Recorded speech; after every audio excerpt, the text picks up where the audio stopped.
Weeks ago, a rip current rescue claimed the life of a teacher in New Hanover County and put another man in the hospital. Jessica Embry died saving two girls from the water at Kure Beach. Right alongside her was Antonio Burns. He spent 4 days at the hospital before going back home to Winston-Salem. But he returned to the beach for the first time since that rescue. And WECT's Ellie Cosgrove caught up with him and talked about that day and the challenges he's facing moving forward. Antonio Burns returns to the sand and watches the waves at Kure Beach, the very water that nearly took his life. Now 3 weeks since he helped save two girls from a deadly rip current, the memories of the tragic afternoon crash over him. I distinctly remember those little girls walking right past us, happy. They were smiling, cheesing, happy. Then, in the blink of an eye, it all changed. I just started hearing the screams, and the screams began to sound not like playful screams. You know, it sounded like horror, like they were in trouble. Running towards the water, Burns had a decision to make. His life or theirs.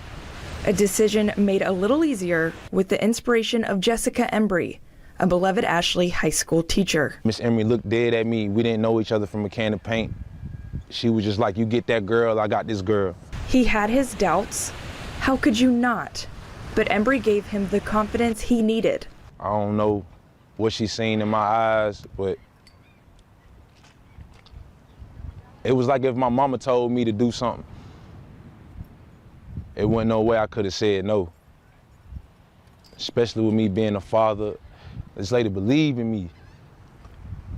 So I put all the rest of the faith in myself, put it all on the line just like she did. But then reality hit.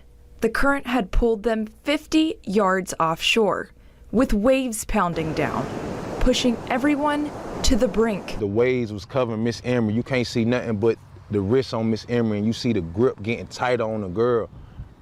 And you can really barely see her face. You can really just see this part of the girl, like you could tell her head above water, and Miss Embry just holding her. That's when things started to go dark. Burns was dying while saving a life. I never had a near-death experience before in my life, but I definitely felt death kissed me on the lips. Burns's near-lifeless body was pulled from the water as first responders desperately tried to save him. He eventually spent 4 days in the hospital, some of them on life support, leaving him with mounds of medical bills. But it's not about the debt for him. A life is priceless, especially two little girls. It was in the hospital that he learned the girls survived, but the woman who gave him the push to save them didn't make it out alive. I still don't even look at myself like a hero just because I wasn't able to save my fellow soldier that was in the field with me. I think I felt more like a hero if it came out that way. But that's what Burns is as he returns to Kure Beach for the first time. A lifesaver, yet one that is haunted by his heroics. Most of the times I feel like I'm still under the water. I still hear screams. I hear a lot of screams.